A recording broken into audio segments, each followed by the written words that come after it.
Now let's dive into how to actually play the game. So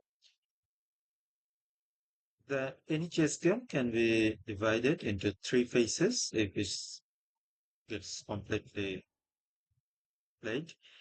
So these phases are the opening, the middle game, and the end game. So these three phases has different objectives. For example, in the opening, our main goal is to control the center, mobilize the pieces so that they can move freely, and safety of the king by castling. So you want to achieve these three things in the opening phase. And in the middle game, you try to gain advantage or you try to make the opponent king. So in many games, you won't be able to make your opponent king, but you can gain some sort of advantage so that when it comes to the end game, you are in the upper hand. So this is the middle, and in middle game there are many tactics, strategy, but discussing those things actually very trivial. Instead, if someone play around and you see those things, you can learn more about this. And in the end game, your king should be active. This means your king should near closer to your pawn and sometimes defend. Sometimes it also helps to promote the pawn. And the basic endgame principle is 3P, meaning push your passed pawn.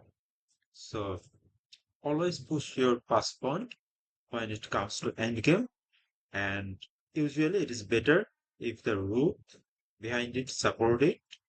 And if you don't have any passed pawn, then you try to create one and make your king active, as I have said before. If you follow this principle, it's just enough for the beginners. So let's see those in kind of details. So let's say it's your move, and I've said that in the opening you need to control your center. So you can place move like this. It's called e4.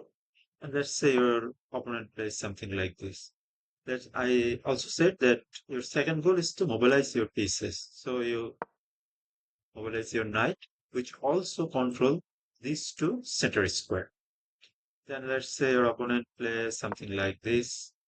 You can take, or you can push your pawn for. Let's say you take your opponent.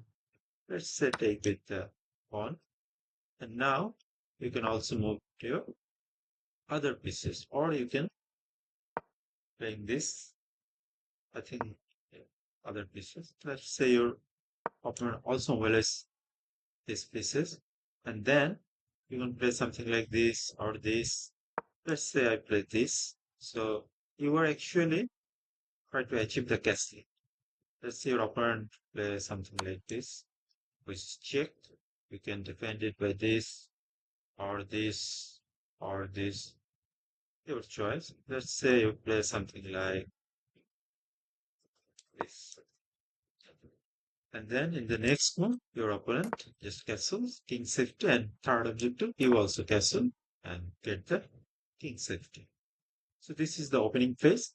In the middle game, you try to achieve advantage or try to mate your opponent. So there are various tactics you can go here and then try to push your pawn. You can then try to mobilize your other pieces to attack the black king. And there's many tactics, strategy, pin and fork and many things. So when it comes to end game, let's say you came to the end game, and in the end game, I have said that your let's show a different sort of position. Let's say you came to the end game. So in this sort of end game, what your goal is to push your passed pawn. Let's say you both have pawn. So your goal is to push your passed pawn. Push, push, push, push. That's your goal. And let's say you don't have a passed pawn, something like this. Yes. Yes. So in this type of scenario, you try to create a passed pawn, but you need to understand whether your passed pawn going to the opposite side faster or whether his passed pawn going to the opposite side faster. So you need to calculate those, and you always try to achieve a active king. So try to move it further closer. As you can see, when it is here, it's not winning for white. But when it's close to the pawn, you can see that it is winning for white. So that's the basic principle. You create a passed pawn, push your passed pawn. If you don't, and if you don't have active king, then make it active. Make it come to closer to your pawn to help it and support it. And always put your rook behind your passed pawn so that it can support it. But in some endgame, you can see that sometimes it's better to put rook other places. As you can play around, you gain more experience and you understand it more. So this is basically the fundamentals of the three phases, which you can further explore.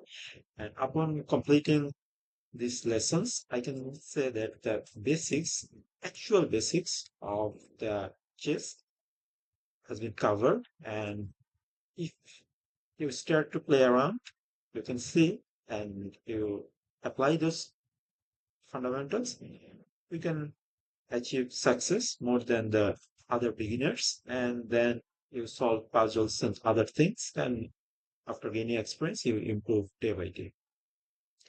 So, how to improve in chess?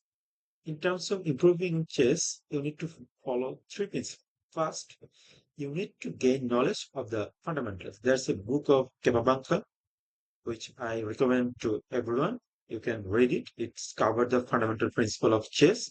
Often the grandmaster even revise this book just to sharp their fundamentals. It's not like they forget those things. They just want to sharp their memory. And then after you learn the fundamentals, it doesn't mean you need to learn this book. I haven't read it completely. So, and I am, so but you need to understand the fundamentals. And I have covered the fundamentals, which you need to learn. More people always say that something like you need to learn various theory and thing. But the thing is, under 2000 rating, you actually don't need that much of a theory. You just understand the fundamentals and then one opening theory for white, one opening theory for black. And you don't need to go deep down 10 moves, 15 moves, just 4 and 5 moves. That's enough. And then, but you understand how the game progresses and how the objective of those openings. Then you need to play around and don't just play bullet and blitz game. Those things doesn't improve you. You need to play longer format, like rapid game, 10 minutes, 15 minutes.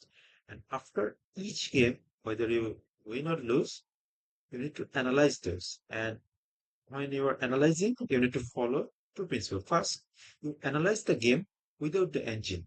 So off the engine, and then you analyze what you missed, what you could have played.